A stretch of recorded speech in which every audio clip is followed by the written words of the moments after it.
Өлкөдө пандемияга байланыштуу саламаттык сактоо министрлиги кафелерге, тойканаларга, окуу жайларга эл көп чогулган жерлерге барбоого чакырып жатат. Жугуштуу оорудан оолак болуу үчүн бийлик өкүлдөрү дагы жарандарга кайрылып, көчөгө чыкканда кол кап жана бет кап кийип жүрүүлөрүн байма-бай айтып жатышат.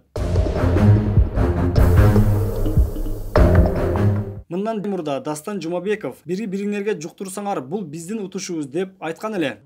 Бир адамга жуктурса биздин утушубуз ушул болот.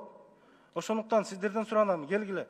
Микрофон колуңуздарда турат, чыкканда шайлоочуларга кайрылыңыздар. Мына ушундай эскертүүлөргө карабай Бишкек шаарындагы бир топ заңгыраган тойканалар өз ишин улантууда. Ресторанда Жогорку Кеңештин мурдагы депутаты Өмүрбек Бабанов Кайнар ресторанында эжесине Куран окутуп, 50дөн ашык адам чогулбасын дегенине карабай, Бабанов 200дөй киши чакырган. Мааракеге Жогорку Кеңеште отурган айрым депутаттар да катышкан. Бардыгы бет кабы жок жүрүшкөн.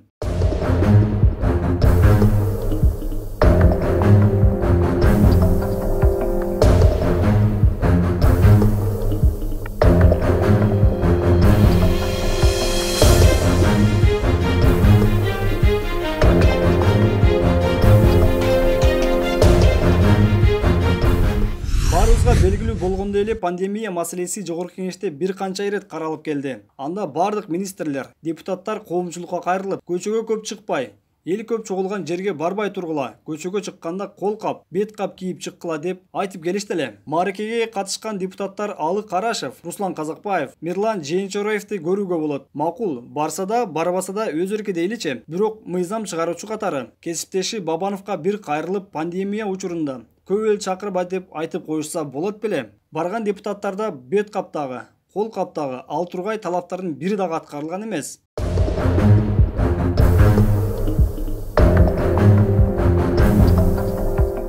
Эми эл көп чогулган жерге баргандарды бат эле карантинге алып жатты эле. Бул жолкусунда андай болбой калды окшойт. Себеби 200дөй киши чогулган жерге барган Казакбаев, Жээнчороев, Карашев кечээки Жогорку Кеңештеги жыйында бет кабы жок эле жыйында отурушту. Обсервацияга дагы жаткырылган эмес. Эмне депутаттарга вирус жукпайбы? Эгер бул депутаттар карантинге алынбаса, түздөн түз вирус таратуучулар болуп эсептелинет.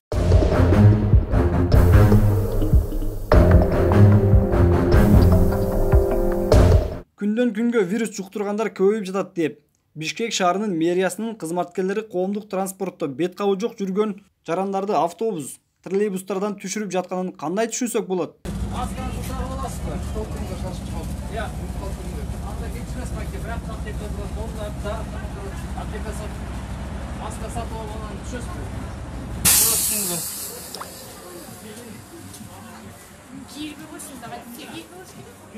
Бул жугуштуу оору менен күрөшүү үчүн ар бириң өз жоопкерчиликти сезип, бет кап, кол кап кийип эл көп чогулган жерге барбай тургула деп Жогорку Кеңеште айтып, сыртка чыгып алып, өздөрү 200 киши жанаша туруп алып, бет кабы жок эле сүрөткө түшүп жатышат. Ошондо бул өкмөт мүчөлөрү Жумабеков айткандай утуш кылып жатышабы? Бир адамга жуктурса биздин утушубуз ушул болот. Эми өкмөт башчы болуп дайындалган Боронов кайсы биринин жоопкерчилигин карайт болду экен? Таң калыштуусу, бул аты жаман вирус сен депутатсың. Сен министрсиң, сага жукпайм. Сен карапайымсың, сага жугам деп бөлүп жугат окшойт.